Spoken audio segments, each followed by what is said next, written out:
you know, there was this domain that we had mastered in every domain, and then there was a domain outside of that which you could think of as unexplored territory, and what we met unexplored territory with was our creative imagination, and that what we were trying to do with our creative imagination is to figure out how to deal with that unexplored territory. We were producing dramas that we could act out that would help us deal with what we still hadn't mastered, and then outside of that there's just what we don't know at all. And Paglia's idea, and this was Jung's idea, was that without understanding that surround, you're too atomized, you're not part of your historical tradition, you haven't incorporated the spirit of your ancestors who built all this, you're just here now, and you don't know what to do either, and you don't know how to maintain your culture, and you don't know how to serve it. And you know, you might say, well, why should you serve your culture? And well, I have a hypothesis about that. You know, you can think about this, I don't know if it's true, but people ask what the meaning of life is, and it seems to me that meaning is proportionate to the adoption of responsibility. You know, like, let's say you have a little sister who's like 3, and you're going to take care of her. Like, questioning whether that's a good idea just seems stupid. You know what I mean? It just doesn't seem like the right kind of question. It's like, well, obviously, self-evidently, let's say, that's what you do.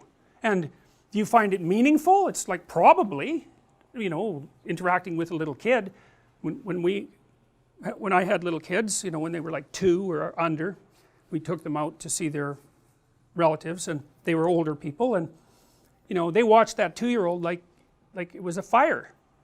You know, every second that little kid was in the room, every single adult was focused on him or her. That's something that people attend to, and that's a source of meaning. And what else is meaningful? Well, your family relationships are meaningful to you, and maybe the responsibility that you adopt as a friend, that seems meaningful. Maybe your decision to pursue a particular career and be of some utility in society, you know, part of that's governed by your desire to establish some security and get ahead. It's fine, but you're also playing an integral role in the maintenance of the structure that supports you. And my observation has been that in my clinical practice is that people just have a hell of a time if they don't slot in somewhere. You think, I got to go to work at 9 in the morning, and you know, I've got this rigid schedule. It's like, it's probably a good idea to be grateful for that, because what I've noticed is that if people pull out from those externally scaffolded systems, they drift, they get depressed, they get anxious, they don't know what to do with themselves. You know, they're kind of like sled dogs with no sled, and we're kind of like sled dogs as far as I can tell, beasts of burden. Like, we need a load, man, we need a load. And the question is, what sort of load do you need?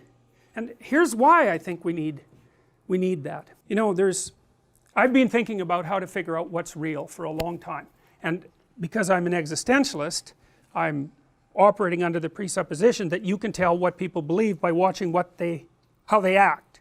I don't care what they say. I don't care what their statements are about their view of reality, because the relationship between that and their actual actions is certainly not perfect, and sometimes doesn't even exist. One thing I've noticed is that no one argues with their own pain. Everyone who hurts acts as if they believe that pain is real. So we could say the ultimate reality is pain. That's how people act. It's in keeping with the claims of many religious traditions. You know, the Jews are always recollecting past pain. I mean, the Christian God is a crucified person. I mean, there's a fair bit of pain there. For the Buddhists, the fundamental maxim is that life is suffering, and it seems to me that there's a metaphysical claim there. And the metaphysical claim is that pain is real. Now, of course, it depends on what you mean by real, but people act as if their pain is real, so that's a good place to start. Now, that poses a problem. Life is a pain, life is suffering, let's say. And why is that? Well, it's because you can be broken, hurt, and destroyed. And so that seems pretty self-evident. And worse, you know it. And that makes people unique. Like, that's our self-consciousness, right? That's really what separates us in some sense from other creatures. mean, other creatures have some self-consciousness, like a chimp can learn to recognize itself in a mirror, and so can a dolphin, but you know, that's pretty bare bones self-consciousness, you know. Real self-consciousness is the knowledge of your borders, and not only in space but in time. And as far as I can tell, human beings are the only creatures that have discovered the future, and that's really good because we can plan for the future, but it's really bad because, you know, the future's finite, and that's a big shock to the old system, and it's the existential burden that everyone bears, and it's associated integrally with suffering. And so then you think, well, life is suffering, and it's finite, and that's part of the suffering.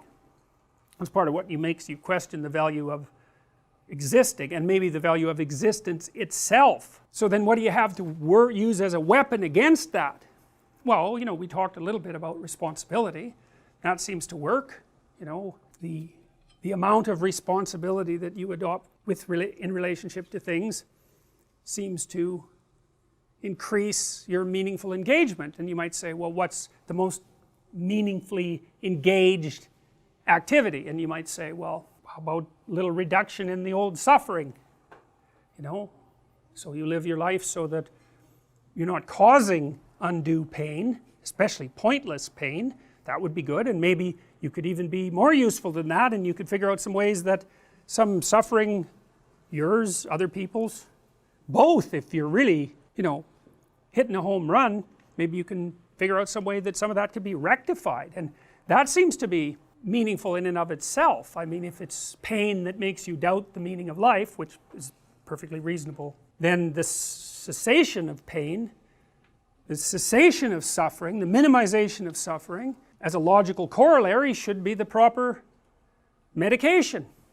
And so I would say that means that there's some mode that you can conduct yourself in that makes you a good person, and part of being a good person is to alleviate suffering. And I don't think you get to question that, actually. If the suffering itself is what's making you question the validity of your life, then you can't also say that the cessation of that is not useful.